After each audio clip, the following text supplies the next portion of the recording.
এটা আমরা ভালো করে ফিনিশিং করেছি গুঁড়া করে, এটা খুব সুন্দর ফিনিশিং হয়ে গেছে। একদম মিহি পাউডার করতে হবে এইভাবে, একদম পাউডার করে এটা পরিষ্কার সুন্দরভাবে আপনার ফিনিশিং করতে হবে। ফিনিশিং করার পরে এটাকে নারকেলের তেল ব্যবহার করতে হবে। নারকেলের তেল ব্যবহার করবেন, যে কোনো প্যারাশিট বা যে কোনো নারকেলের তেল দিলে হয়ে যাবে। হ্যাঁ, নারকেলের তেলটা ব্যবহার করতে হবে। করার পরে এটাকে পাতলা করে তৈরি করবেন, পাতলা করে এইভাবে পাতলা করে তৈরি করবেন। পাতলা হয়ে গেলে বাস, এটা যে কোনো গায়ের মধ্যে ব্যবহার করতে পারবেন। দেখেন এরকম পাতলা, আরও পাতলা করতে হবে, দেখাচ্ছি আপনাদেরকে। যে কোনো চুলকানির মধ্যে, আপনার যে কোনো চুলকানি, খাউজানি পাঁচরা, ঘাও পাঁচরার মধ্যে এটা লাগাবেন, ইনশাল্লাহ প্রথম দিন থেকে রেজাল্ট। তবে এটি একটা লাগার নিয়ম হচ্ছে, যদি আপনি প্রতিদিন লাগান, কি করবেন, প্রথম দিন ভালো করে নিম পাতার পানি দিয়ে গোসল করে নেবেন।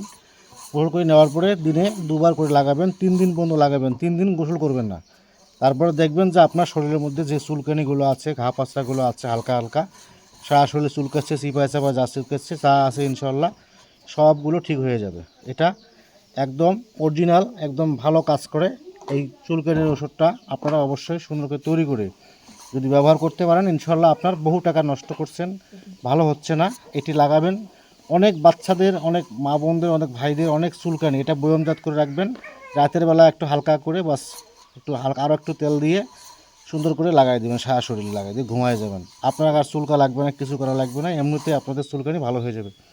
তো বন্ধুরা, অবশ্যই লাইক শেয়ার করবেন, কমেন্ট করবেন, ভালো জানাবেন। আপনাদেরকে আমি একটা কথাই বলি, আপনারা এতগুলো আমার সদস্য, এতগুলো ভাই ব্রাদার রয়েছেন, অবশ্যই একটি লাইক শেয়ার করবেন, তাহলে সবাই দেখতে পারবে, বুঝতে পারবে এটা কীভাবে তৈরি করতে হয়, জানতে পারবে। এবং আপনার শরীরে যে চুলকানি, ঘা পাচাগুলো আছে, ইনশাল্লাহ ভালো হয়ে যাবে। দোয়া করবেন আল্লাহ পাক আমাকে যেন সুস্থ রাখে, আপনাদেরকে ভালো রাখে। ইনশাল্লাহ ভালো থাকবেন। আল্লাহ হাফেজ।